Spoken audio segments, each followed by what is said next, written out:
쉬는 시간, 자유롭게 시간을 보내는 다른 학생들과 달리 공부에 열중해 있는 한 학생의 모습이 보인다.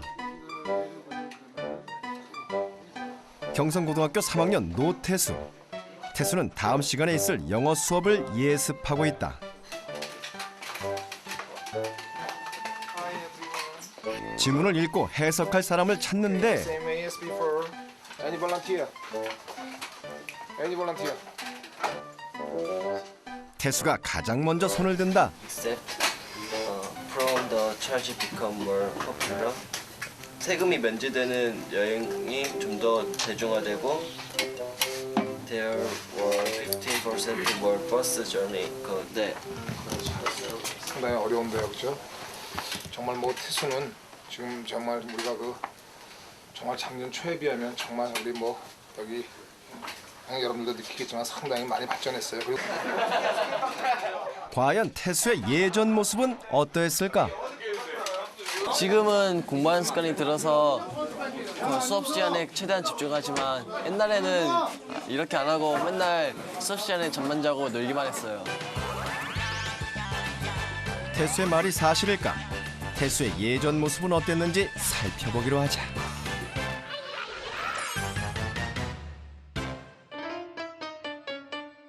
내일은 시험이 있는 날. 태수는 어쩔 수 없이 교과서를 펼쳤다. 하지만 필기된 내용은 아무것도 없다. 갑갑한 마음에 태수는 공부 시작 전 잠시 기분 전환을 하기로 했다.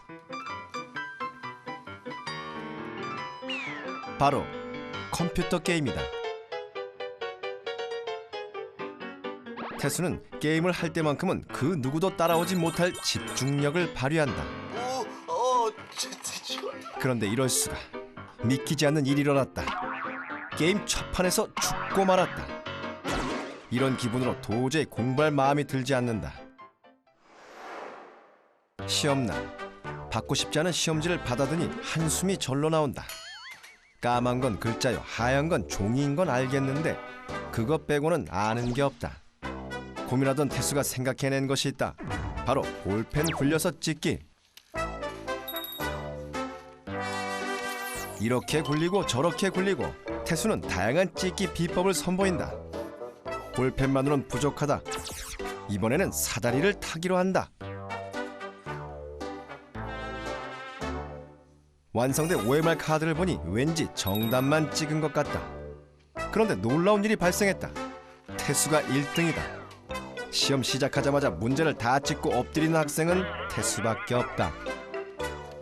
공부 못한다고 그냥 넌 커서 아무것도 안 된다고 한 말 많이 들으니까 그게 더욱더 스트레스가 되어서 더 공부랑 저랑 거리를 멀게 했어요. 공부가 정말 쓸데없는 것 같고 해봤자 별로 소용도 없을 것 같아갖고 그리고 할 자신도 없어가지고 그냥 저랑 그냥 거리가 먼 존재 그렇게 느껴졌었어요. 공부는 태수와 전혀 관련 없는 단어였다. 하지만 변화의 계기가 찾아왔다. 심심한데? 시험 가자. 야, 학원 6시까지야. 6시야. 나 학원 가야 돼. 아 그냥 가자. 아, 안 돼. 엄마한테 혼나. 아 진짜? 고등학교에 입학한 뒤 친구들은 조금씩 달라져 갔다. 게임보다는 공부나 입시에 관심을 가졌다. 혼자서 게임하는 것도 금방 시들해졌다. 조금씩 불안한 마음이 들기 시작했다. 정말 공부를 해야 될까? 이제 나도 안 하면 안 되는 걸까? 애들도 다 마음 잡고 공부하는데 나도 이제 해야 되지 않나 그런 생각이 들고 안 하면 나중에 커서 뭐가 될까에 대해서도 진지하게 생각이 들고 그래가지고 이제 공부를 하게 된 것 같아요. 그 뒤로 태수는 달라졌다. 시험 기간에도 하지 않았던 공부를 평소에 하기 시작했다. 이전에 태수를 아는 사람이라면 놀랄 만한 일이었다. 예전 같으면 아무 생각 없이 보냈을 자투리 시간에도 책을 손에서 놓지 않았다. 어느새 공부는 태수의 최우선 순위가 돼 있었다. 1학년 때 2학기에 가서 중간고사를 보고서 아마 그때 이제 1학년들 성적이 제일 많이 오른 학생 4명을 뽑아가지고 점프상을 주는데 그 태수가 그때 아마 한 100등 이내 이제 들어왔던 것 같아요, 전교에서. 그래서 내 추측에 이제 지가 좀 자신감을 좀 가지게 됐지 않는가. 그래서 2학년 중간고사를 봐가지고 뭐 그냥 이건 뭐 상상을 초월할 정도로 이제 학교 시험 점수를 굉장히 잘 나왔었죠. 뭐 180 몇 명 중에 6등을 했다고 그러니까 뭐 대단한 거죠. 이제. 1학년 입학 당시 전교 281등에서 1년 반 만에 전교 5등까지 태수는 놀라운 성적의 변화를 만들었다.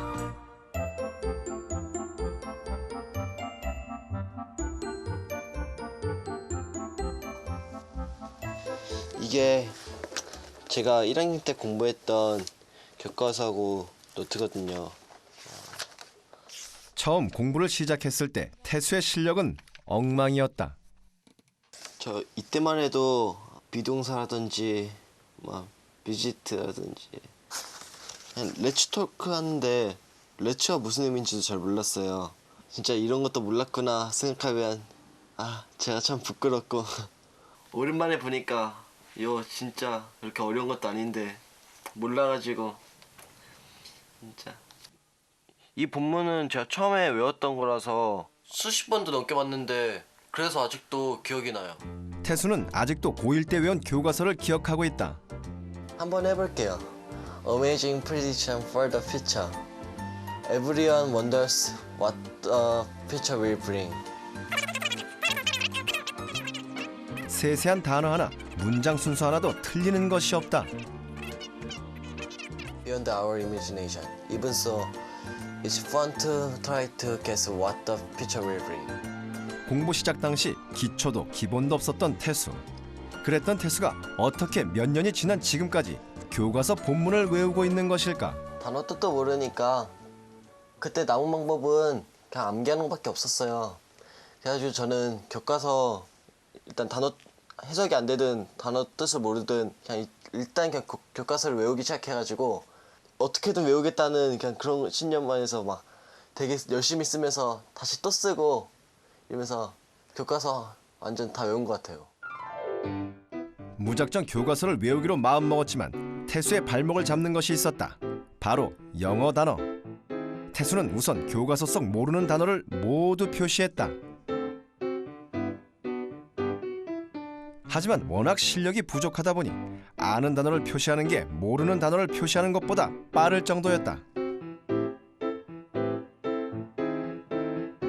이 단어들을 모두 노트에 적고 사전에서 단어의 뜻을 찾았다. 꽤 많은 분량을 찾아야 했기 때문에 시간이 많이 걸릴 수밖에 없었다. 모르는 단어가 너무 많으니까 저는 찾을 때 시간이 너무 오래 걸리더라고요. 그래서 저는 문장과 해석을 보면서 그 해석을 통해서 역으로 문장 속에 있는 단어를 유추해가면서 공부했어요. 사전에서 단어의 뜻을 찾는 일은 그만두기로 했다. 그 대신 이용한 것이 바로 자습서에 나와 있는 교과서 본문 해석이었다.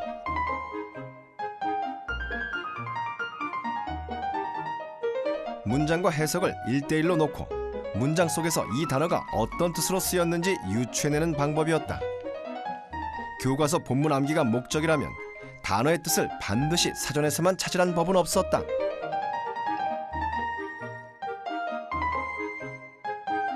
단어가 문장 속에서 어떻게 쓰이는지 살피다 보니 뜻을 기억하기가 훨씬 쉬웠다. 공부 시간을 줄이는 효과도 있었다.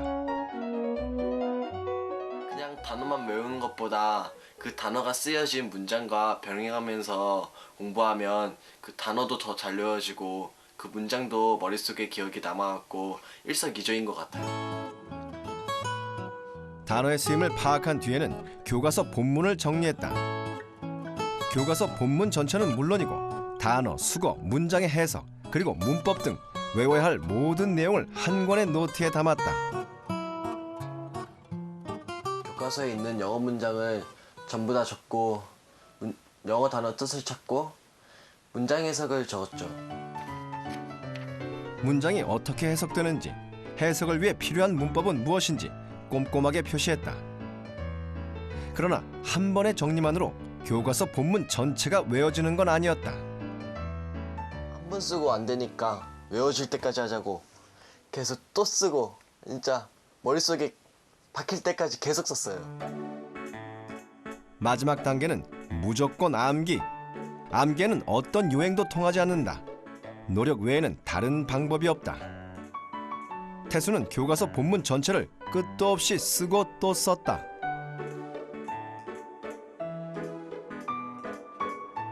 팔이 아플 땐 소리내어 입으로 읽었다. 끝없는 반복뿐이었다. 미래에 관해 어떤 말을 할지 보겠습니다. Excuse me, 실례합니다. Yes, 예.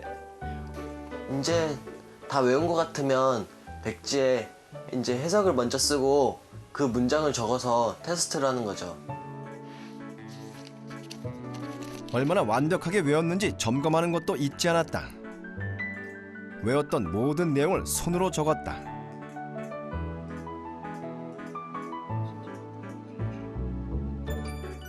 다음으로 본문을 정리한 노트를 펴서 틀린 부분이 없는지 살폈다.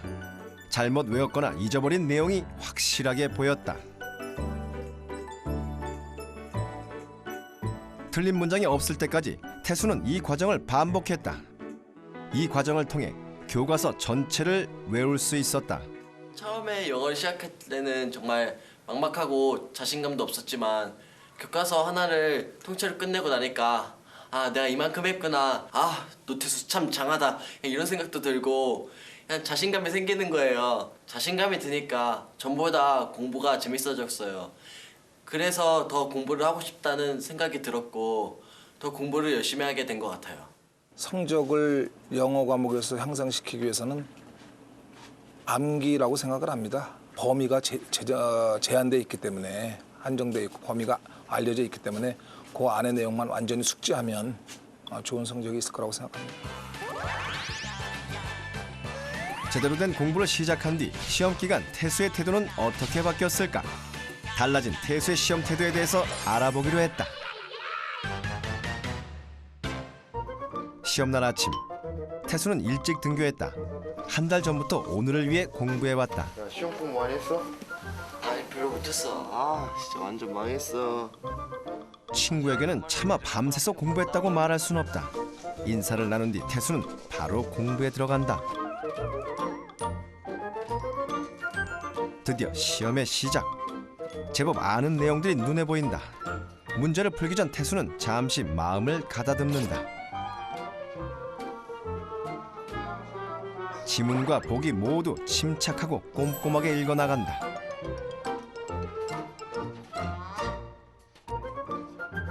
신중을 기하며 문제를 풀다 보니 시간이 많이 흘렀다. 예전엔 풀 수 있는 문제가 없어서 시간이 모자랐는데 이젠 풀 수 있는 문제가 너무 많아 시간이 부족하다. 태수는 답안지를 꼼꼼히 살핀다. 답을 잘못 체크하는 건 가장 어리석은 실수다. 시험의 마지막까지 긴장의 끈을 놓지 않는다. 쉬는 시간. 많은 친구들은 엎드려 잠을 청하지만 태수는 며칠 전부터 준비해온 오답 노트를 꺼내서 다음 시험을 준비한다.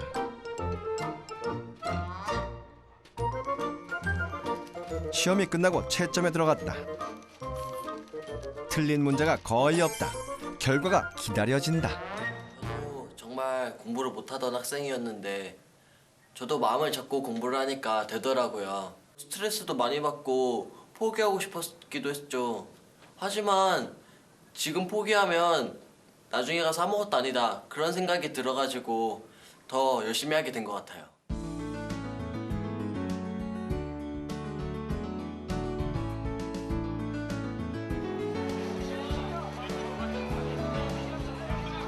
고등학교 2학년에 올라갈 즈음 태수에겐 고민이 생겼다.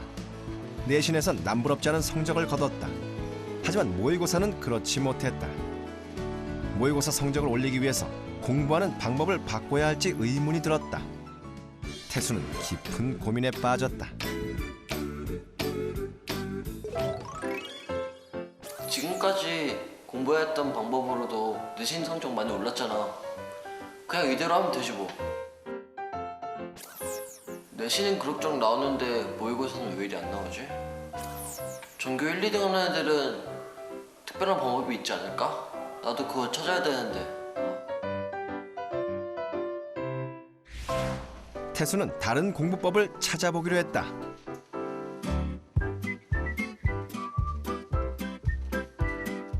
일단 공부하는 요령이 있을 만한 친구를 물색했다. 공부법에 대한 힌트를 얻기 위해서였다. 마침 같은 반에 태수보다 모의고사 성적이 월등히 좋은 친구가 있었다.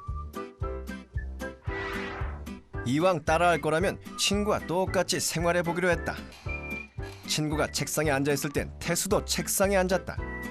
같은 과목을 공부하면서 공부법을 따라해봤다. 휴식 시간을 어떻게 활용하는지도 알 수 있었다. 태수는 효율적으로 시간을 사용하는 법을 배웠다.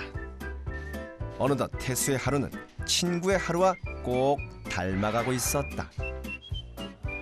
따라하는 거 보고 이렇게 속으로 이렇게 표현은 하지 않았는데 속으로 아 내가 하는 공부법도 누군가 따라해주는 사람이 있구나 이렇게 생각하면서 내 자신이 좀 뿌듯한 것도 있고 또 다른 한편으로는 좀 아 제가 저렇게 하면 나보다 잘 나올 것 같은 하면서 좀 질투하는 것도 있고 좀 그런 거 있죠. 제가 원래 늦게 일어나고 맨날 지각하던 학생이었는데 그 친구를 보면서 일찍 자고 일찍 일어나는 습관을 기를 수도 있었고요.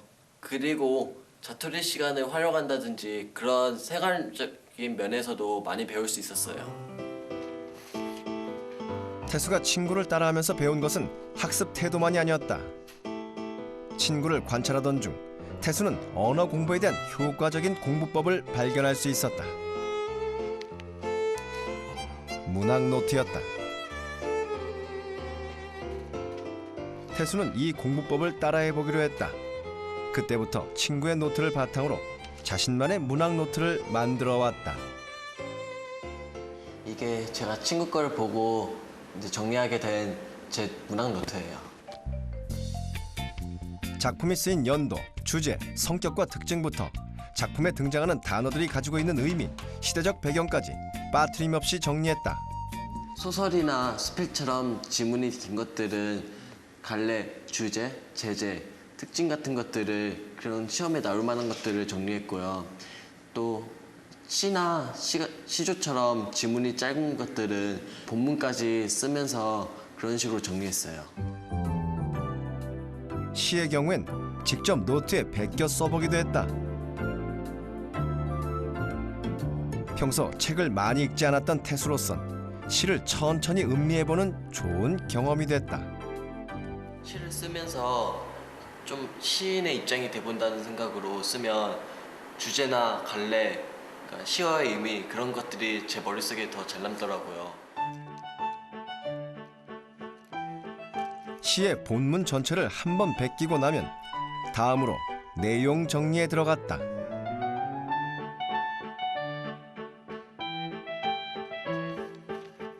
이땐 참고서를 이용해 작품에 관한 이론을 공부했다. 작품에서 반드시 기억해야 할 부분은 뭔지, 간단하게 알고 넘어갈 부분은 어딘지 확실히 구별해 나갔다. 시를 정리하는 가장 마지막 단계. 태수는 시에서 등장하는 시어를 자신만의 기호로 표시한다. 시에는 다른 단어인데 동일한 의미를 가진 시어들이 많아요. 봄은 간다에서 밤과 검내는 세모를 묶어서 어두운 현실과 일제시들을 의미하고요.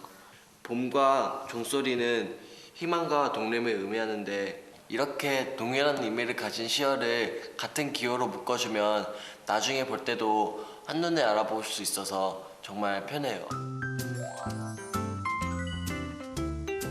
이렇게 시에 대한 정리가 모두 끝났다. 이번 2010년도 언어 영역의 10페이지를 보시면 문학을 정리하는 것이 과연 수능 시험에서도 힘을 발휘할 수 있을까? 제가 문학노트에 정리했던 조지은의 승부가 그대로 나와 있어요.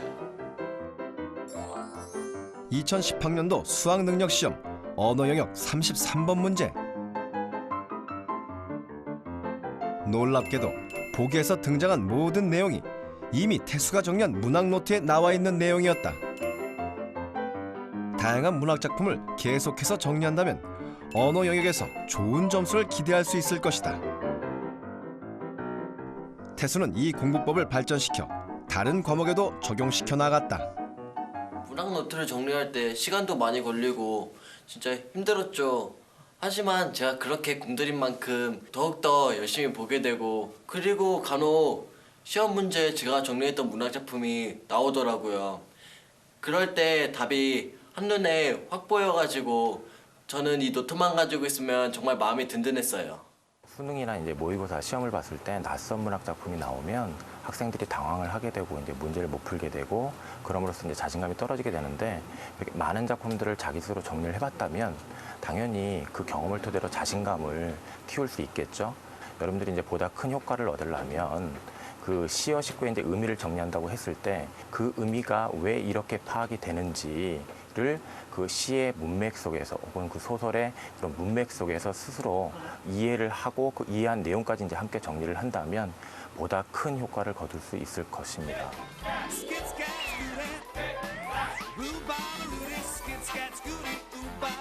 태수의 공부법은 다음과 같다. 영어 교과서를 외울 때 단어를 문장과 함께 외우면 쉽게 단어를 외울 수 있다. 교과서 본문을 외울 때는 반복해서 쓰고 외운다. 완벽해질 때까지 계속 시험을 치러본다. 문학작품을 정리할 때는 작품별 핵심 사항을 잘 필기해 놓는다. 시의 경우 본문을 손으로 쓰면서 지은이의 입장이 되어본다. 의미가 비슷한 시어끼리 기호를 사용해 묶어둔다. 근데 아까 신성이 오신 거 아니야. 고등학교 3학년 수험생인 만큼 태수의 등굣길은 이르다. 교실에 들어서자마자 태수가 꺼내는 것이 있다. 영어 듣기 평가 문제집. 듣기 음성은 집에서 미리 준비해왔다. 태수는 3학년에 올라온 뒤 아침 자습 시간은 언제나 영어 듣기 문제를 푸는 시간으로 보내고 있다. 제가 영어가 많이 부족해가지고요. 특히 영어 듣기가 많이 부족해요. 그래가지고 이제 남은 시간 동안 최대한 영어에 노력하면서 영어 성적도 많이 올려야죠. 수능 영어는 태수가 아직 정복하지 못한 과제다. 하지만 급할 것은 없다. 아직 1년이란 시간이 남아있다. 공부를 시작하면서 과연 내가 할 수 있을까 걱정 많이 했지만 누구나 해보면 다 되더라고요. 저도 열심히 하고 있으니까 여러분도 포기하지 말고 열심히 노력하세요. 파이팅!